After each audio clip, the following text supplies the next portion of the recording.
Okay, I'm back. All right. I just don't want to go over like I did in Psalm 4 because everything was kind of crazy. But I want to just make sure I stay on track.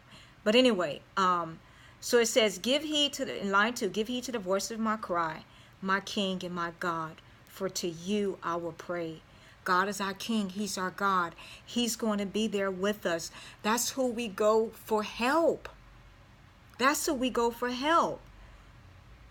We're asking God to pay attention to the voice of our cries. He's the only one that's going to be able to get us out of the situation that we're in. 3, my voice you shall hear in the morning, O Lord. In the morning I will direct it to you, and I will look up. All right, and then this gives a reference scripture to Psalm 55:17.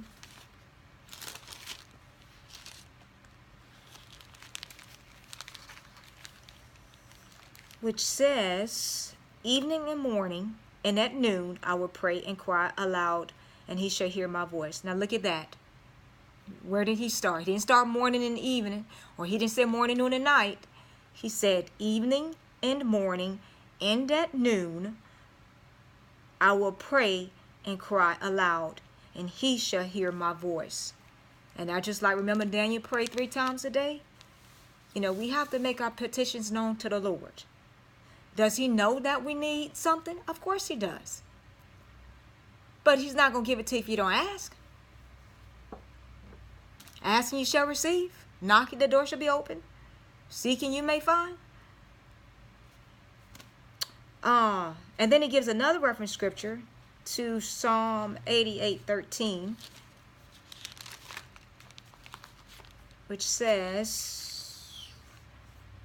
but to you I have cried out, O Lord, and in the morning my prayer comes before you.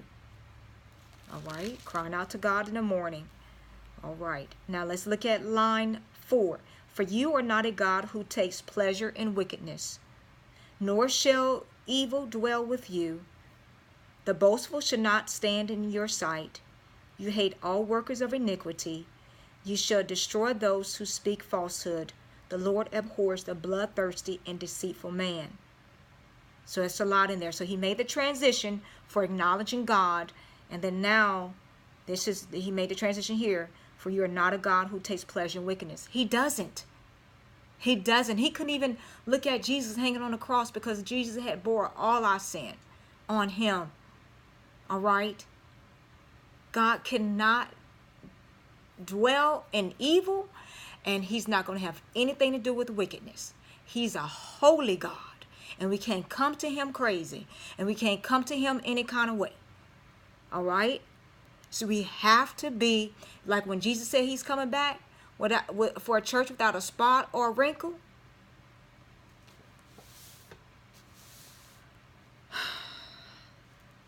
Keep playing around with sin.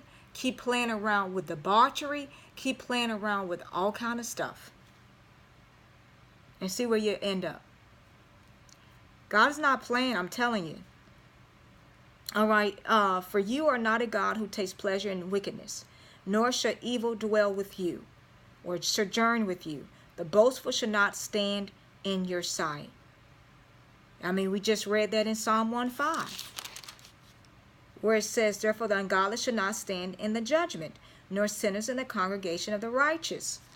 Sinners and righteous. Not going to be able to stand together. They're not.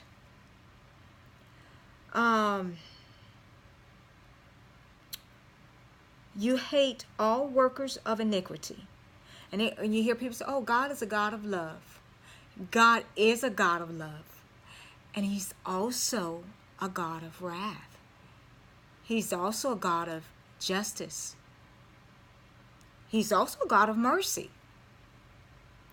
But don't take his kindness, his love for weakness.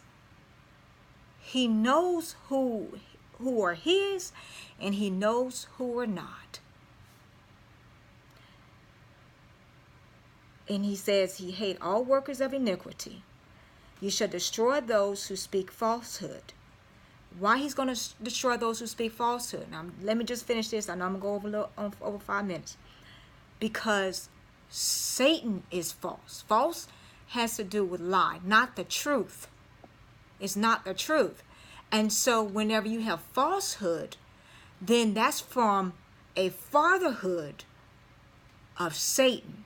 Because even Jesus said you like your father, the devil. And that Jesus also said that Satan is a father of all lies. And if Satan is a father of something, he must have some children. Okay? So he has some children who are speaking falsehood, who are speaking lies. The Lord abhors the bloodthirsty and deceitful man. And it gives us a reference scripture to 55:23, which says, "But you, O God, shall bring them down to the pit of destruction. Bloodthirsty and deceitful men shall not live out half their days. But I will trust in you." And so, I mean, God promises us 70. That's 70 years. And if people are not living that, and it's not all the time when people die young that they're being wicked, they're deceitful. It's just that some people have an illness or something. But you have some people who are just wicked, all right, and bloodthirsty and deceitful, and they won't live out half their days. I'll see you in the next segment.